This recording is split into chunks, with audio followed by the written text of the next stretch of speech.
Sir मेरा exam नजदीक आ रहा है, सर मेरा सेमेस्टर अभी खत्म नहीं हुआ है, आप बोल रहे हो सेमेस्टर सब। मैंने कब बोला यार, मैंने बोला कि बहुत सारे बच्चों का अभी बाकी है एग्जाम, कुछ बच्चों का एग्जाम खत्म हो गया, बहुत सारे बच्चों का तो 2-4 दिनों के बाद सेमेस्टर 2 भी स्टार्ट हो जाएगा। तो जो बच्चे ऐसे होंगे कि जिनकी अभी स्टडी हुई नहीं है, वो कैसे करे, एक दिन के अंदर अपनी स्टडी कैसे कंप्लीट करे। देखो भाई, मैंने बार बार बोला है कि इंजीनियरिंग स्टूडेंट कम टाइम में क्वालिटी ऐसी, मतलब ऐसी क्वालिटी वाली चीजें कर डालते हैं ना जो लोग याद करते हैं। तो अगर आप करना चाहो तो कुछ भी कर सकते हो, और नहीं करना चाहो तो भाई आपके लिए 3 महीना भी कम है। सिंपल सी बात है, पिछले 3 महीना में भी आपने क्या किया आपको पता है।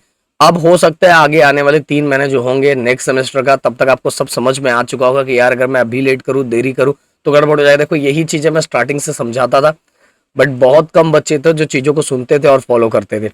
अब मैं बात करता हूँ कि अगर आपको एक दिन में अपनी चीजों को कंप्लीट करना है तो सबसे पहले कुछ चीजें आपके पास होनी जरूरी है। आपके पास पैटर्न होना जरूरी है, पैटर्न के पास आपके पास टॉपिक होना जरूरी है, कौन कौन सा टॉपिक आपके यूनिवर्सिटी में कौन कौन सा टॉपिक आता है, ये होने के बाद आपके पास पीवाईक्यू होना जरूरी है।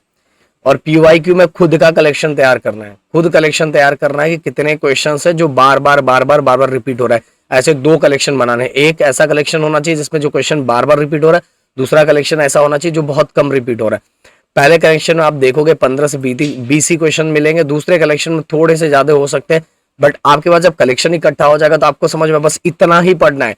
आपका जो माइंड होगा ना, जब माइंड एक तरह से ये समझ लेगा बस इतना ही पढ़ना है, तो और फास्ट हो जाता है वो चीजें। क्योंकि देखो एग्जाम के टाइम हम कभी पिछले 3 महीने में जितना नहीं पढ़ते वो एग्जाम के एक दिन में पढ़ते हैं। पढ़ते हैं कि नहीं पढ़ते, प्लीज कमेंट करके मुझे बताना, ये सच है। तो भाई जैसे आपके पास कलेक्शन इकट्ठा हो गया, इसके बाद वो टॉपिक क्या करो, वो टॉपिक सर्च करो। नोट्स आपके पास होना चाहिए, जो आपने टॉपिक सर्च किया है वो आपके पास नोट्स होना चाहिए। और अगर आप ऐसे कि सर अपने को समझ में नहीं आ रहा कुछ भी, तो आप क्या करो, अगर समझना चाहते हो तो उस टॉपिक को यूट्यूब पे सर्च करो, आराम से मिल जाएगा। अपने प्रदीप गिरी एकेडमी पे तो सब चीजें आप आराम से देख सकते हो। तो टॉपिक को सर्च करो, जो सबसे कम कम लेंथ का वीडियो उसको आराम से देखो, आराम से देख के चीजों को क्या कर सकते हो, समझ सकते हो। इस तरह से अगर हर सब्जेक्ट को आप फॉलो करोगे तो सबसे इंपॉर्टेंट, मोस्ट इंपॉर्टेंट पीवाईक्यू होता है। बट पीवाईक्यू का कलेक्शन आप सभी के पास होना चाहिए। आप इसको इस तरह से भी कर सकते हो, इसमें टाइम बचाना है, अपने दोस्त को बोल दो कि तू भाई इस चैप्टर का तू निकाल दे, या तो इस सब्जेक्ट का तू निकाल दे, दूसरे सब्जेक्ट का मैं निकाल देता हूँ। ऐसे अगर 4-5 दोस्तों को कर दोगे तो सब सब्जेक्ट तुरंत 1-2 घंटे के अंदर सब निकल के तैयार हो जाएगा, और आपके पास कलेक्शन आ गया तो आपको पढ़ना समझ में आ जाएगा पढ़ना क्या है।